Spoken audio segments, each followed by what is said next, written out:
வணக்கம் நேயர்களே. இன்றைய கதையின் தலைப்பு பாகப்பிரிவினை. இது எனது கற்பனை கதை. Subscribe my channel and support. உங்கள் கருத்துக்களை கமெண்டில் கொடுங்க. வாங்க தமிழில் கதை கேட்போம். சென்னையிலிருந்து வரும் புகைவண்டி தென் மாவட்டத்தின் ஒரு ரயில் நிலையத்தை வந்தடைந்தது. காலை மணி 6:30. தான் இறங்க வேண்டிய நிறுத்தம் வந்ததால் சேகர் தனது உடைமைகளுடன் தனது மனைவி மற்றும் மகனுடன் இறங்கினான். சேகரின் பூர்வீகம் இந்த ஊரை ஒட்டியுள்ள சிறிய கிராமம்தான்.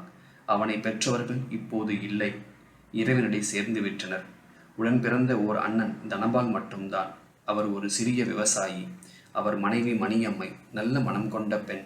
யாரையும் அவ்வளவு எளிதாக மனம் புண்படும்படி பேசாதவள். அவர்களுக்கு 3 பிள்ளைகள். முதல் 2 பெண் பிள்ளைகள், அடுத்து ஒரு ஆண் பிள்ளை. மூத்தவனின் புனித நீராட்டு விழாவிற்காகத்தான் அவரின் தம்பி சேகர் தனது குடும்பத்துடன் சென்னையிலிருந்து புறப்பட்டு வந்துள்ளான். சேகரின் மனைவி நித்யா, அவளும் நல்ல பெண்தான். அவர்களுக்கு தயா என்று ஒரு 6 வயது மகன் உண்டு. அவன் சென்னையில் ஒரு பிரபல பள்ளிக்கூடத்தில் 1ஆம் வகுப்பு படித்து வருகிறான். நித்யா, என்னங்க, சீக்கிரமா ஒரு டாக்ஸி பிடிங்க, நாம ஆட்டோல போக வேண்டாம் என்றாள். அவனோ அருகில் இருந்த ஒரு டாக்ஸி ஸ்டாண்டிற்கு சென்று ஒரு வண்டியை வாடகைக்கு எடுத்து கொண்டு வந்தான். அந்த ரயில் நிலையத்தில் இருந்து 20 கிலோமீட்டர் தொலைவில் அவர்களது கிராமம் உள்ளது. சற்று நகரத்தை கடந்தவுடன் இரு பக்கத்தில் கரிசல் மண் பூமியை காணலாம். அதில் பருத்தி பயிரிடப்பட்டு இருந்தது. அவன் மகன் தயாவோ, அப்பா, நாம எல்லோரும் அங்கே எத்தனை நாள் இருப்போம் என கேட்டான். சேகர், இன்னைக்கு விசேஷம் முடிஞ்ச உடனே கிளம்பணுண்டா என்று சொல்ல, சற்று ஏமாந்தவனாய், அப்பா, நான் அக்கா மற்றும் அண்ணனோட கொஞ்ச நேரம்தான் விளையாட கிடைக்குமா என்றான். அம்மாவோ, போதும், அங்கே ஃப்ளாட்ல எப்ப பார்த்தாலும் விளையாட்டு தான், இங்கேயுமா என கேட்டாள். அதிக அளவு ஸ்கூல் ஃபீஸ் கட்டி இருப்பதால் அவன் சரியாக படிக்கவில்லை என்பது இவள் கோபம். என்னங்க, இந்த தடவையாவது உங்க அண்ணன் கிட்ட கேளுங்க, எப்ப சொத்தை பிரிக்கிறதுன்னு. சொத்து என்பது அங்கு அப்படி ஒன்றும் பெரியதாக இல்லை. ஒரு சிறிய வீடு, அதை ஒட்டி கொஞ்சம் நிலம், தனியாக விவசாயம் பார்க்கும் அளவிற்கு ஒரு நடுத்தரமான நிலம். அதில் எப்போதாவது மழை வந்தால் பருப்பு வகைகள் பயிரிடக்கூடும். அதன் வருமானம் மிகவும் சொற்பமானது. அதை கொண்டுதான் அவரின் அண்ணன் குடும்பம் நடக்கிறது. அண்ணி வீட்டில் இருந்து கொண்டு பிள்ளைகளையும் அண்ணனையும் கவனித்துக் கொள்கிறார். மூத்த மகள் வயதுக்கு வந்து இந்த விசேஷம் கூட அவர்கள் சற்று தள்ளி போடதான் நினைத்தார்கள். ஆனால் அடுத்து 2 வயது வித்தியாசத்தில் இளைய மகள் உள்ளதால் அதனை தள்ளி போட வேண்டாம் என்று மிகவும் சிறிய அளவில்தான், அதுவும் 20 முதல் 30 ஆட்கள் வரை மட்டுமே அழைத்திருந்தார்கள். நீ சொத்துன்னு சொல்றையே, அது ஒரு பெரிய வருமானம் தரதில்லை நித்யா. அப்படி இருக்கிறப்போ எதுக்கு இத்தனை அவசர அவசரமா சொத்து பிரிக்கணும்னு சொல்லு என்றான் சேகர். இன்னும் எவ்வளவு நாள் தாங்க அவங்க மட்டும் அனுபவிக்கிறது, நமக்கு நம்மளோட பங்கு வேணும் இல்லையா என்றாள். அனுபவிக்கிறதுக்கு என்ன இருக்கு? ஒரு வீடு, ஏதோ கொஞ்சம் வருமானம் தர பூமி, அதுவும் அண்ணன் இறங்கி வேலை செஞ்சா மட்டும்தான் கிடைக்கும். அது அவங்க குடும்பத்துக்கே போதாது. அப்படி இருக்க என்னத்தை கேட்க சொல்லு என்றான். ஆண்டவன் புண்ணியத்துல நான் நல்ல வேலையில இருக்கேன். அங்கே வீடு கூட வாங்கியாச்சு. அண்ணன் நம்ம கிட்ட எப்பயாச்சும் கொஞ்சம் பணம் கொடுன்னு கேட்டு இருக்காரா என்று தன் பக்க நியாயத்தை எடுத்து சொன்னான். இப்பவே பொண்ணு வயசுக்கு வந்தாச்சு, இன்னும் கல்யாணம் வரைக்கும் வெயிட் பண்ணணுமா என்ன என்றாள் நித்யா. மனைவியின் பிடிவாதத்தை மாற்ற முயன்று தோற்றான். சரி விடு, இந்த தடவை கேட்கிறேன் என்று வாக்கு கொடுத்தான். அவர்கள் வண்டி வீட்டை அடைந்தது.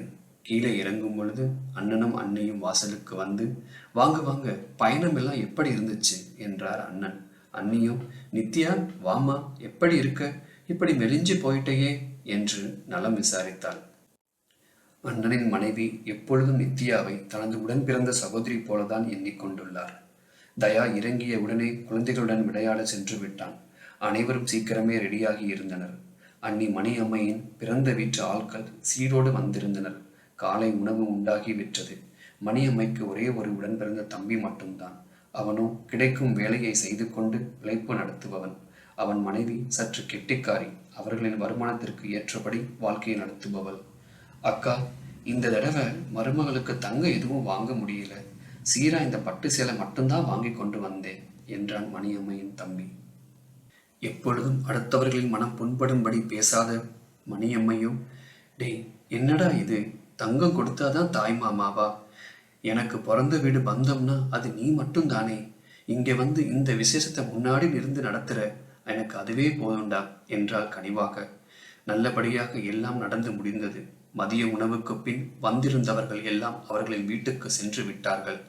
இதுதான் நல்ல சமயம் என சேகர் தன் அண்ணனை அழைத்து கொண்டு போய் தனியாக பேச தயாரானான். அண்ணா, உங்ககிட்ட ஒரு விஷயம் கேட்கணும். என்ன சேகர், என்ன விஷயம்? அது இல்லைண்ணா, எப்படி நீங்கள் செலவையெல்லாம் சமாளிக்கிறீங்க? நம்ம காட்டில் இருந்து ஏதாவது வருமானம் உண்டா என பேச்சை ஆரம்பித்தான். அதை ஏன் கேட்குற சேகர்? போட்ட செடியெல்லாம் தண்ணி இல்லாமல் கருகி போச்சு. இதோ இந்த ஆடுங்க தான் கொஞ்சம் கையை கொடுக்குது என்றார். தனபால் மேலும் தொடர்ந்தார். மூத்த பொண்ணு அதான் மகேஷ் இருக்கால, அவ படிப்புல படு சுட்டி, நல்லா படிக்கிறா. அவ வந்ததுக்கு அப்புறம்தான் இது எல்லாத்தையும் மாத்தணும் என்றார். அண்ணா, நான் வேணும்னா கொஞ்சம் பணம் கொடுக்கவா?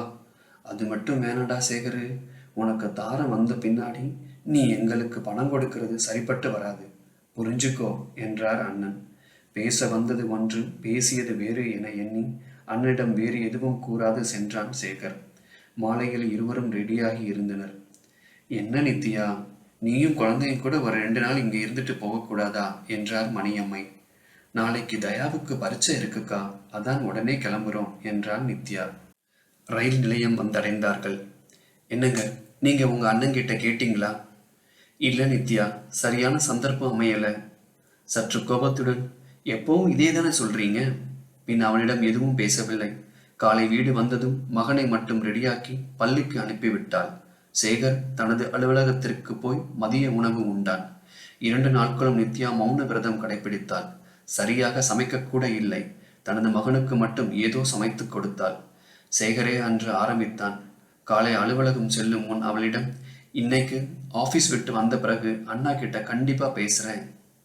அவள் எதுவும் பேசவில்லை. மதிய உணவுக்கு பின் சற்று வெறுப்புடன் அமர்ந்திருந்தாள் நித்யா. தன் தந்தையிடம் இருந்து போனில் அழைப்பு வந்தது.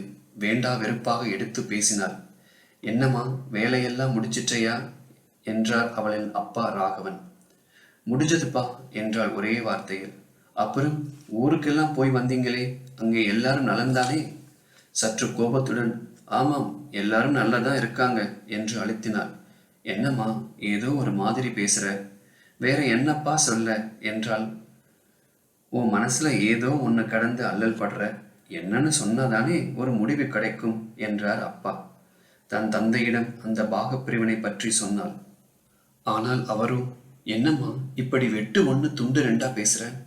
மாப்பிள்ளையோட அண்ணன் தனபால் தம்பி ரொம்ப தங்கமான குணம்மா, அப்படி ஒன்று உங்க சொத்தை தராம இருக்க மாட்டாங்க என்றார். அது என்னப்பா இவ்வளவு தீர்க்கமா சொல்றீங்க? நான் என்ன இந்த உலகத்துல இல்லாததையா சொல்லிட்டேன்? எங்களுக்கு சேர வேண்டிய பங்கு தானே கேட்க சொன்னேன்.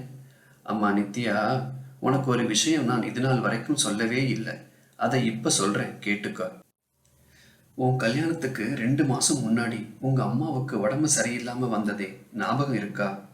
ஏன் இல்லப்பா, அம்மாவுக்கு கர்ப்பப்பை நீக்கிற ஆப்ரேஷன் செய்தாங்களே, அப்பப்பா அந்த நாட்களை எப்படி மறக்க முடியும்? நீங்க கூட என் கல்யாணத்துக்காக அம்மாவோட மருத்துவ செலவுக்காக எப்படியோ சமாளிச்சிட்டீங்களே என்றால் மூச்சு விடாமல். அதான் அதேதான் நான் சொல்ல வந்தது. உங்க அம்மாவோட மருத்துவ செலவு கொஞ்சம் அதிகம்தான். ஆனா நான் போடுறதா சொன்ன நகையை கொஞ்சம் கம்மி பண்ணி தான் போட்டேன். என்னப்பா சொல்றீங்க, புது கதையெல்லாம் இருக்கு? ஆமாமா, தரகர் மாப்பிள்ளை வீட்டில் அவங்க அண்ணா அன்னிக்கிட்ட 30 சவரன் நகை போடுவாங்கன்னு சொல்லி தான் இந்த சம்மந்தத்தை முடிச்சாரு. ஆனா என்னால திடீர்னு உங்க அம்மாவோட மருத்துவ செலவால சொன்னபடி செய்ய முடியல. நான் அவங்க கிட்ட போய் சொன்னேன், கல்யாணத்துக்கு பின்னால கொஞ்சம் கொஞ்சமா எல்லாத்தையும் செய்கிறேன்னு. ஆனா அந்த தம்பி தனபாலும் அவங்க மனைவியும், இதுல என்ன இருக்கு, நல்ல பாந்தமான பொண்ணு, அவளை நாங்க நல்லா பார்த்துக்கிறோம், பணம் இன்னைக்கு வரும் நாளைக்கு போகும், மனுஷங்க தானே முக்கியம்னு சொல்லிட்டாங்க. இந்த விஷயம் நமக்குள்ள மட்டும் இருக்கட்டும், வேற யாருக்கும் தெரிய வேண்டாம்னு சொல்லிட்டாங்க. நானும் உன்கிட்ட சொல்லல. என்னப்பா சொல்றீங்க, இவ்வளோ விஷயம் நடந்திருக்கு, ஏன் என்கிட்ட சொல்லல? அட்லீஸ்ட் இப்பவாது சொன்னீங்களே. சரிப்பா, நான் அப்புறமா பேசுறேன் என்று சொல்லி இணைப்பை துண்டித்தார். சே, இவ்வளவு நல்ல மனுஷங்களையா நான் தப்பா நினைச்சிட்டேன். பாவம், அவரை வேற கஷ்டப்படுத்திட்டேன். இதோ இப்பவே அவங்களுக்கு பிடிச்ச சாப்பாடை செஞ்சு வச்சிடுறேன் என நினைத்து நன்கு சமைத்து வைத்தாள். சேகர் வீட்டினுள் நுழைந்தான். சற்று வித்தியாசமாக தெரிந்தது. நித்யாவும் வரவேற்று நன்கு உபசரித்தாள். அவன் அவளிடம், இன்னைக்கு எப்படியாவது அண்ணன்கிட்ட பேசுறேன் சொத்து பிரிக்கிறத பத்தி என்றான். ஆனால் அவளும், வேண்டாங்க, அவரா எப்ப சொல்றாங்களோ அப்ப பார்த்துக்கலாம். அவளின் இந்த திடீர் மாற்றத்தால் அவன் மனம் நிறைந்தான். நிம்மதியாக 2 நாட்களுக்கு பிறகு உறங்கினாள். அவளும் தான், ஏன் அனைவரும் தான். முற்றும்.